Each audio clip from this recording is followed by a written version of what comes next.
Hillary Clinton was associated with Barack Obama's Asia pivot strategy, which Chinese saw as synonymous with containment, while Trump appeared to be a pragmatic businessman. Chinese expected him to focus on domestic economic issues and relieve some pressure in the political and military arenas of the bilateral relationship. In the days that followed the election, however, Trump's phone call with Taiwanese President Tsai Ing-wen and threats of a trade war significantly tempered Chinese optimism about relations with the U.S. in the post-Obama era. Some on the extremes editorialized it was time for China to abandon its illusions and prepare for a struggle. Others held fast to the Mar-a-Lago fantasy, a world of history lessons from Xi, flattering tweets from Trump, and where no problem, not even Taiwan, could not be resolved through the Kushner Channel. China's ambassador to the U.S. and Trump's son-in-law and trusted mediator, to those ascribed to such views. Beijing had figured Trump out and was more than capable of managing the new administration's policy on China, shedding illusions. Since the U.S.-China diplomatic and security dialogue in June, it appears the Trump administration is beginning to shed its illusions, too, and face the realities of Chinese behavior and cooperation on a range of economic and security issues.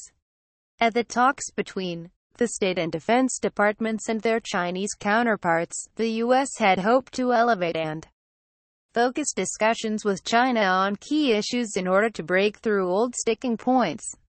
The Chinese side, however, appeared chiefly concerned with protocol, confirming Trump's bilateral with Xi at the G20 summit in Hamburg and his state visit to China later this year. Thus, the meetings exposed the widening expectations gap between the U.S. and Chinese governments, and led Trump to take action. In the span of just 3 days last week, the U.S. conducted a freedom of navigation operation in the South China Sea, announced new arms sales to Taiwan, and sanctioned a Chinese bank in response to North Korea's nuclear program.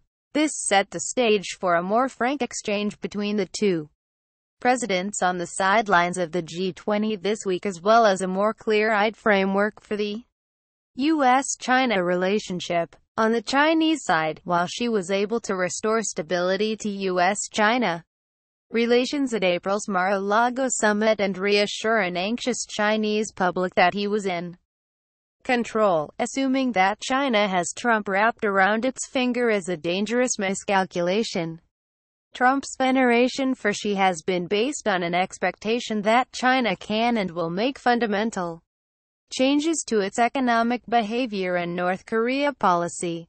Although Beijing has been willing to make progress on low-hanging fruit in White House priority areas since Mar-a-Lago, there are few signs it intends to address the more systemic and fundamental contradictions at the core of U.S.-China tensions. North Korea and economics. So much in the U.S.-China relationship is now riding on China solving the North Korea challenge, which most experts say Beijing lacks the political will to do. China already appears to be reaching the limits of its willingness to pressure Pyongyang, as evidenced by the Treasury Department's recent actions. Despite its suspension of coal imports from North Korea in February, Chinese trade with North Korea grew nearly 40% in the first quarter of the year compared with 2016. The Chinese continue their long-standing calls for dialogue as North Korean weapons grow more advanced and sophisticated. At the same time, Beijing is resistant to U.S. invitations to engage in contingency planning discussions involving our militaries in the event of a worst-case scenario on the Korean Peninsula. In the economic arena, the American and Chinese business communities have long served as a stabilizing force for relations during times of political tension. The 100-day action plan established at Mar-a-Lago was an important step toward addressing imbalances in the commercial and economic relationship that threatened that ballast, and reinstating a pragmatic agenda for bilateral trade and investment liberalization. But while concessions made at Mar-a-Lago to open Chinese market access for U.S. beef, biotechnology applications, and financial services will benefit American businesses, more significant Chinese structural reforms have run into much greater difficulty. Underwhelming results at the end of the 100 days could lead to disappointment that cuts against the two leaders' constructive tone.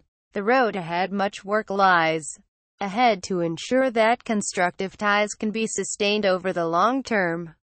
Avoiding whiplash in U.S.-China relations will require that both countries establish a more comprehensive foundation for the relationship. For China, preventing U.S. disappointment will require that it makes concrete progress in priority areas. In agreeing to elevate bilateral discussions with the new comprehensive dialogue mechanism, the U.S. was underscoring to China the importance of a results-oriented relationship. For the U.S., the singular focus on North Korea is not only naive and ineffectual, but also masks other consequential issues in the relationship that need to be addressed directly and candidly. As the Trump administration presses the Chinese leadership to deal more proactively with Pyongyang, it must also be able to robustly defend U.S. interests in the South China Sea, raise human rights concerns, and identify common regional and global challenges where our countries can work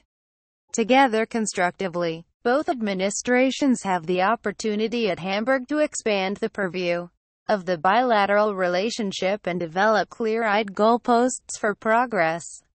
Given the challenges confronting Presidents Trump and Xi at home and abroad, a more robust and comprehensive framework for relations that is capable of narrowing areas of difference and deepening cooperation in areas of common interests will best support the domestic agendas of both countries and the security and prosperity of the world.